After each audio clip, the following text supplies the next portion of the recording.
नमस्कार, हरियाणा न्यूज देख रहे हैं आप। मैं हूं आपके साथ नुपुर सक्सेना। स्वागत है आप सभी का आपका जिला आपकी खबर में। बढ़ते हैं अब खबरों की ओर।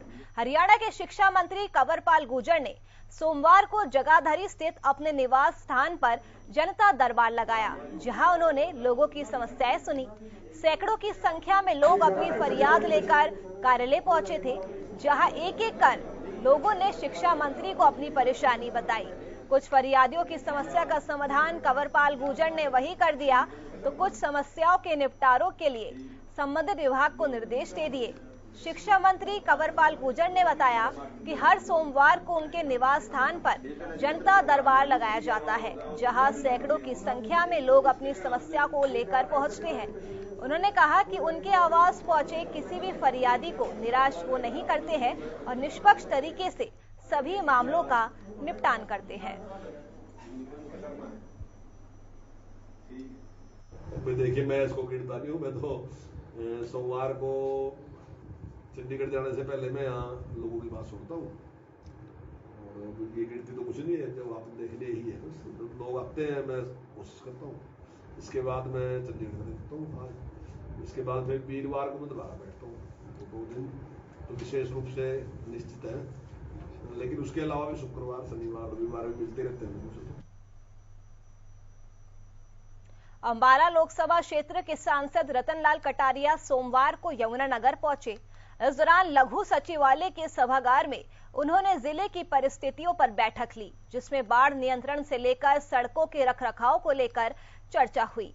वहीं इस दौरान विधानसभा की नई बिल्डिंग बनाने को लेकर भी उन्होंने पंजाब सरकार पर निशाना साधा और कहा कि चंडीगढ़ पर हरियाणा का भी 40% हक है। साथ ही नई विधानसभा के बिल्डिंग बनाने को लेकर हुड्डा की तरफ से दिए गए बयान पर कटारिया ने कटाक्ष करते हुए कहा कि हुड्डा को कहे कि मामले की स्टडी करके आए। वहीं कांग्रेस विधायकों को मिल रही धमकियों पर भी उन्होंने प्रतिक्रिया दी और कहा कि ऐसा करने वालों के खिलाफ सख्त कार्रवाई की जा रही है। जो है ना, अपने आप को संविधान से भी ऊपर समझते हैं, सिस्टम से भी ऊपर समझते हैं। हमने कोई धक्के से ली? हमारे को तो भारत सरकार ने, केंद्रीय गृह मंत्रालय ने दी है। हम उसके लिए लड़ाई लड़ रहे थे। हमारे स्पीकर साहब, मुख्यमंत्री जी लड़ाई लड़ रहे थे और वो हमें मिली है। और चंडीगढ़ तो आज भी हमारा है, उसमें हमारा 40% हिस्सा है। तो विधानसभा अगर हमारी बनती है तो उसमें क्या है? सरकार इन सारी चीजों के ऊपर नजर रखे हुई है, और जो इस प्रकार की हरकत कर रहे हैं, गेली दबोचे जा रहे हैं। और कुछ बातें मीडिया में कहने की बात नहीं होती, लेकिन ये जो इस प्रकार के न्यूसेंस लोग हैं, जो समाज के अंदर गड़बड़ पैदा करने की कोशिश कर रहे हैं, इसका इलाज हमने पहले भी किया है, आज भी कर रहे हैं और आगे भी कर रहे हैं। ऐसा हुड्डा क्या कह रहा है, हमें इस बात से कोई मतलब नहीं। वो चंडीगढ़ के अंदर बनने लग रही है, दावा कहां से कमजोर हो जाएगा? कह दिया अपना स्टडी ठीक करके आएगा। चंडीगढ़ में नए विधानसभा भवन बनाए जाने को लेकर इनेलो नेता अभय चौटाला का बयान सामने आया। उन्होंने कहा कि जिस तरह से लगातार ठेकेदारों के माध्यम से भ्रष्टाचार किया जा रहा है, उसी तरह से अलग विधानसभा बनाने का फैसला नए घोटाले की तैयारी है।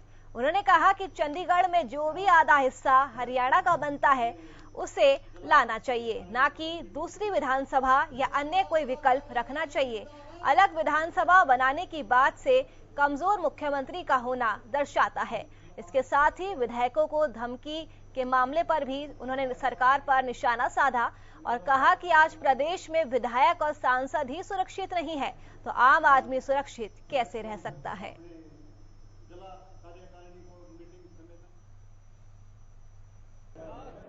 जब शाह कमीशन बनाया गया, हरियाणा पंजाब अलग अलग जब 2 प्रदेश बने, उस वक्त ये फैसला हुआ था कि चंडीगढ़ जो है वो हरियाणा को मिलेगा, और उसके साथ 107 हिंदी भाषी गांव जो हरियाणा को दिए गए थे। इस शाह कमीशन की रिपोर्ट में लिखा हुआ है, अगर हमारा मुख्यमंत्री कोई भी इस तरह का बयान देता है, या मुख्यमंत्री अलग राजधानी बनाने की बात करते हैं, या मुख्यमंत्री अलग हाईकोर्ट की और अलग सचिवालय की या विधानसभा बनाने की बात करते हैं, तो वो हरियाणा प्रदेश के पक्ष को कमजोर करता है।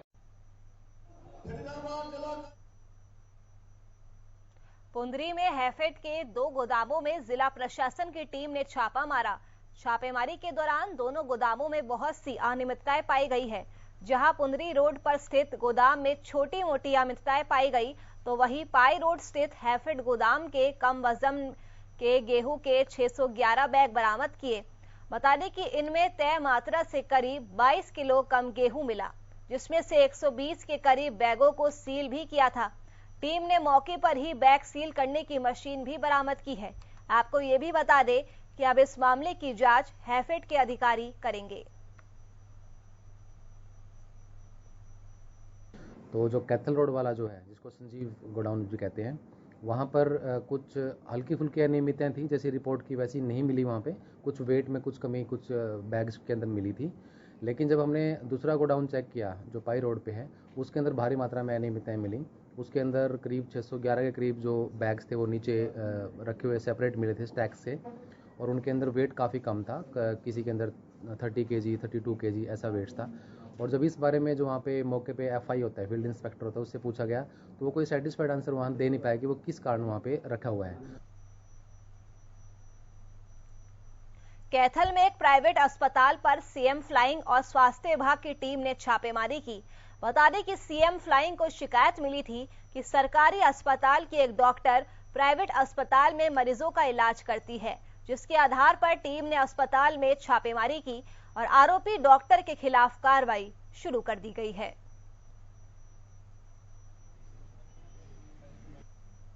मैटर ये है कि स्वच्छ प्रशासन होना चाहिए। जो हमारे सरकारी विभाग के कार्यरत डॉक्टर हैं, उनके बारे में सूचना मिली थी कि वो प्राइवेट में काम करते हैं, उसके तहत ये कार्रवाई अमल में लाई गई है।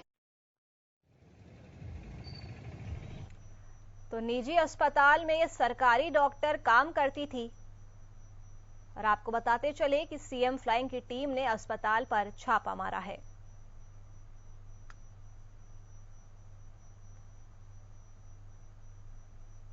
यमुनानगर में excise and taxation employ welfare association ने प्रेस कॉन्फ्रेंस की। एसोसिएशन ने प्रेस कॉन्फ्रेंस के दौरान कहा कि जून 2022 में निरीक्षकों और लिपिकों की ऑनलाइन ट्रांसफर पॉलिसी के तहत जो पद जबरन ट्रांसफर के तहत लाए गए हैं और पदों को ब्लॉक किया गया है, वे विभाग की तरफ से जारी पॉलिसी के खिलाफ है। इस नीति पर अस्थायी रूप से रोक लगाई जाए। वही एसोसिएशन ने प्रेस कॉन्फ्रेंस के दौरान कहा कि अगर ऐसा नहीं किया गया तो आने वाले समय में हर जिले में जाकर और प्रदेश स्तर पर कार्यकारिणी से बातचीत कर आगे की रणनीति बनाई जाएगी।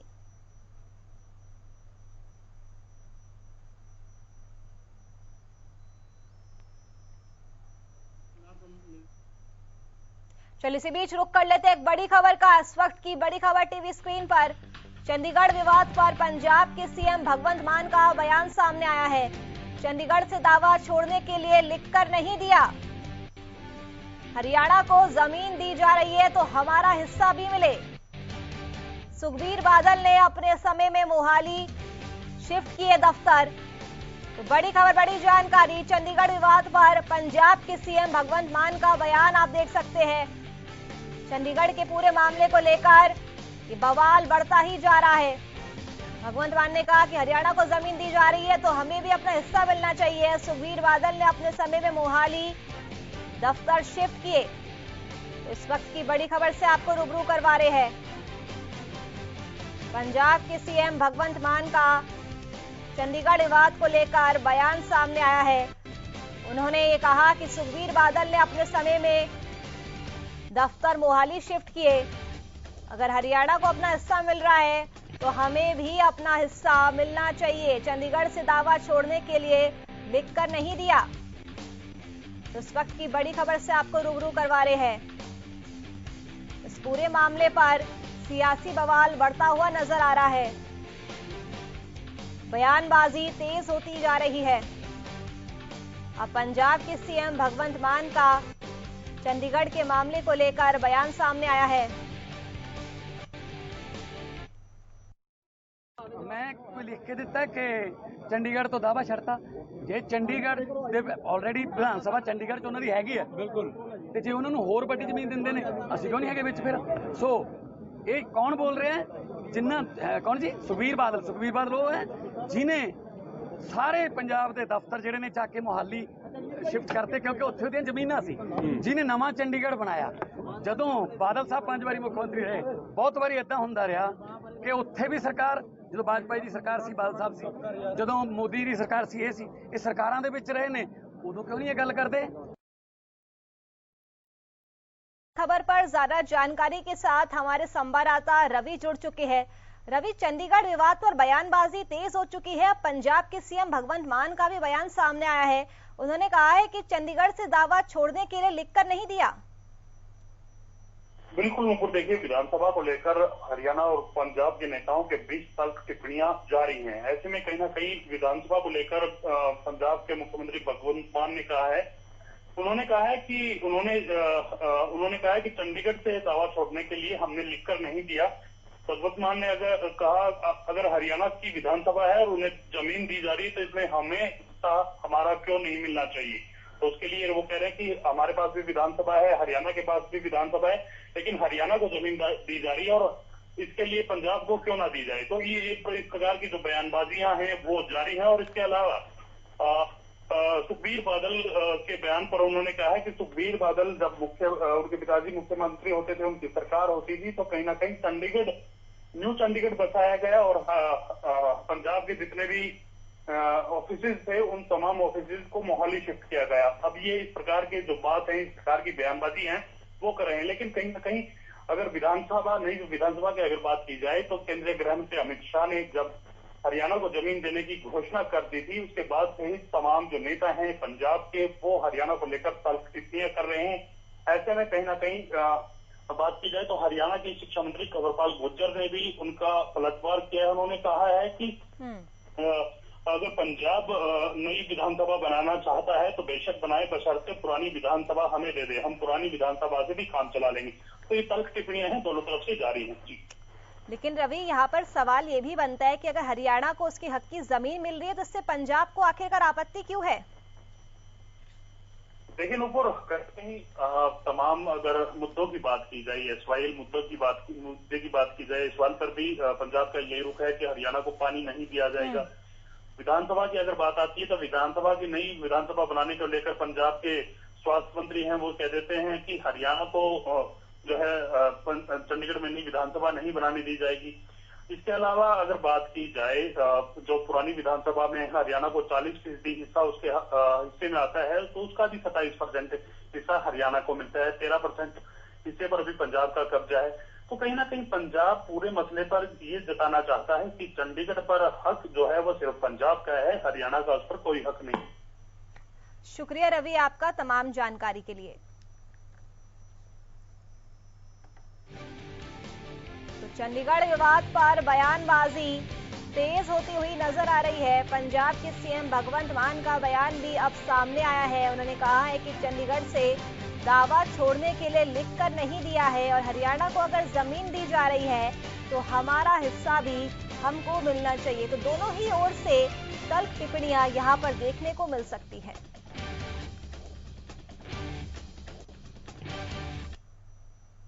चलिए बढ़ते अब आगे।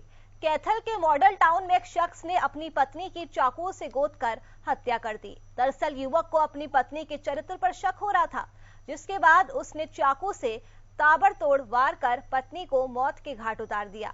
परिवार के बाकी सदस्यों को कमरे में बंद कर युवक ने वारदात को अंजाम दिया। वही हत्या को अंजाम देने के बाद आरोपी युवक मौके से फरार हो गया। फिलहाल इस पूरे मामले में पुलिस आरोपी की तलाश में जुट चुकी है।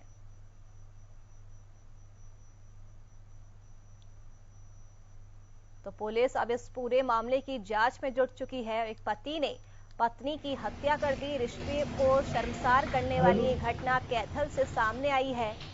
दरअसल पति को अपनी पत्नी के चरित्र पर शक था, जिसके बाद उन्होंने इस वारदात को अंजाम दिया।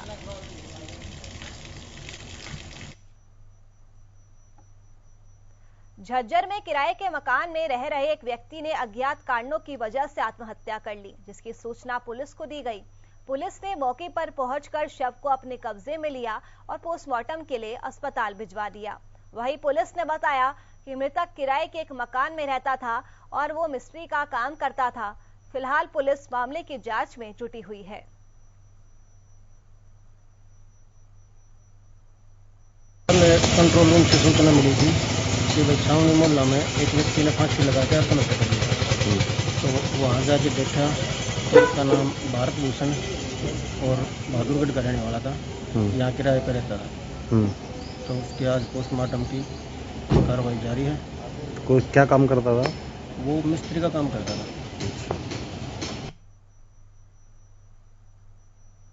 धर्मनगरी कुरुक्षेत्र में थानेसर के छोटे बाजार में एक कपड़े की दुकान में आग लग गई। आग लगने से दुकान में रखा सारा सामान जलकर खाक हो गया। जांच से पता चला है कि ये आग दो व्यक्तियों की तरफ से जानबूझकर लगाई गई थी। दोनों आरोपी आग लगाते हुए सीसीटीवी कैमरे में कैद हो गए। पुलिस ने इन दोनों आरोपियों के खिलाफ मुकदमा दर्ज कर लिया है।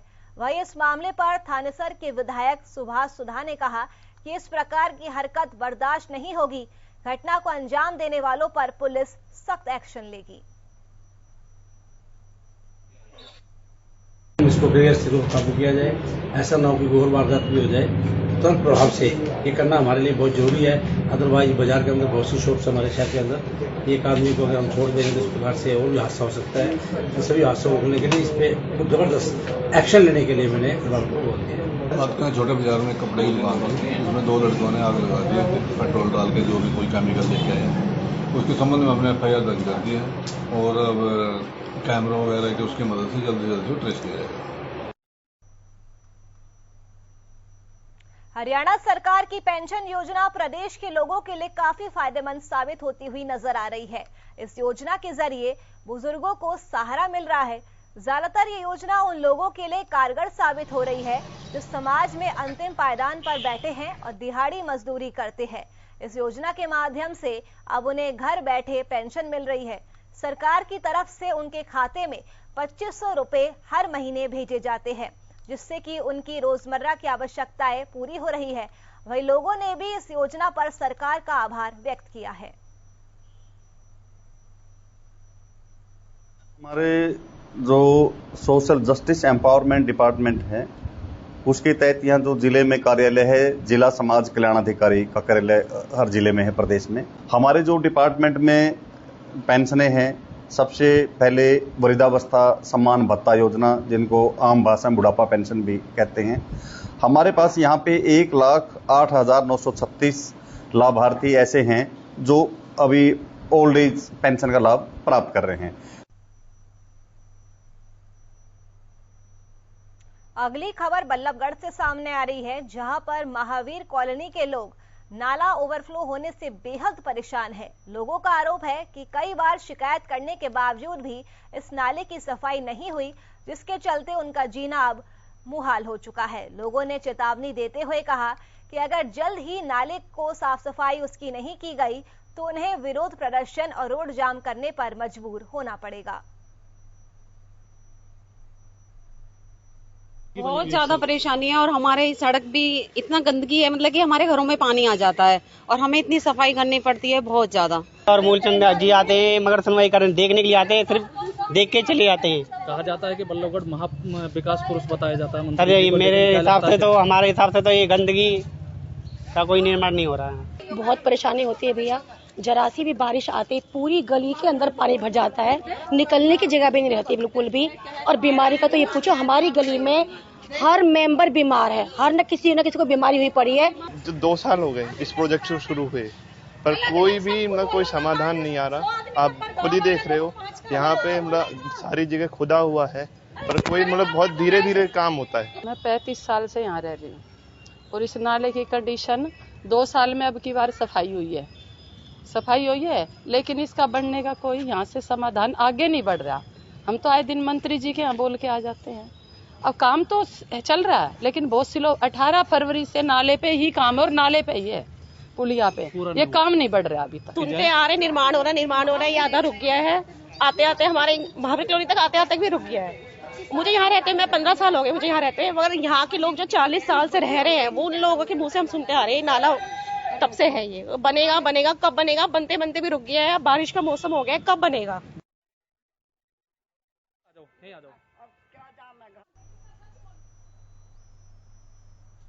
पंचकुला में 26 से 31 जून तक आयोजित हुई राष्ट्रीय रैंकिंग सीरीज की कुश्ती प्रतियोगिता में कोहाना के कासड़ा गांव की रहने वाली नीतू ने 49 किलो में गोल्ड मेडल हासिल किया है। खिलाड़ी नीतू का गांव पहुंचने पर जोरदार स्वागत किया गया। खिलाड़ी नीतू ने बताया कि उसका बचपन से ही सपना था कि वे खेलों में भाग लेकर अपने देश का नाम रोशन करे। नीतू ने कहा कि राष्ट्रीय रैंकिंग सीरीज की कुश्ती प्रतियोगिता में गोल्ड मेडल उन्होंने हासिल किया है, जिसकी उन्हें बहुत खुशी हो रही है। नीतू ने कहा कि वे आगे भी इसी तरह खेलते हुए अपने देश का नाम रोशन करेंगी। वहीं नीतू के दादा जगदीश ने बताया कि उन्हें अपनी पोती पर गर्व है। वे लगातार रोजाना सुबह शाम 4-4 घंटे अभ्यास करती है और आज मेडल लाकर गांव पहुंची है। उसका पूरे गांव की तरफ से जोरदार स्वागत किया गया है। ये आगे का मेरी बाहर देश के लिए 16 तारीख को ट्रायल होगी और वहाँ जीतने के बाद इटली का टूर जाएगा। इटली में प्रतियोगिता होगी फिर आपकी? हाँ, मैंने सोचा था कि मैं यहाँ तक पहुँचूँ, मेहनत करी मैंने इसके स्तर के लिए और आगे भी मेहनत करूँगी और ज़्यादा। और सब बहुत सारे बच्चे अकेडमी में, उनसे क्या कहना चाहोगे आप? मैं उनसे कहना चाहूँगी कि आप भी और मेहनत करो और हमारी अकेडमी का नाम रोशन करो। एवढं पंचकुला में जीत का 4 दिन कुश्ती चली गई। हाँ जी। और यहाँ वहाँ जीत का गोल्ड मेडल लेगा। कौन से खेल में जीत का? ये कुश्ती थी।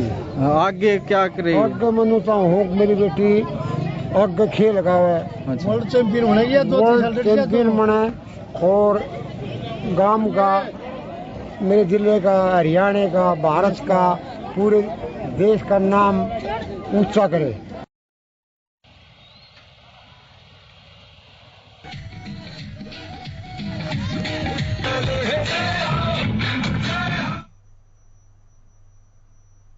चलिए फिलहाल के लिए आपका जिला आपकी खबर में मेरे साथ बस इतना ही। बने रहिए हमारे साथ। नमस्कार।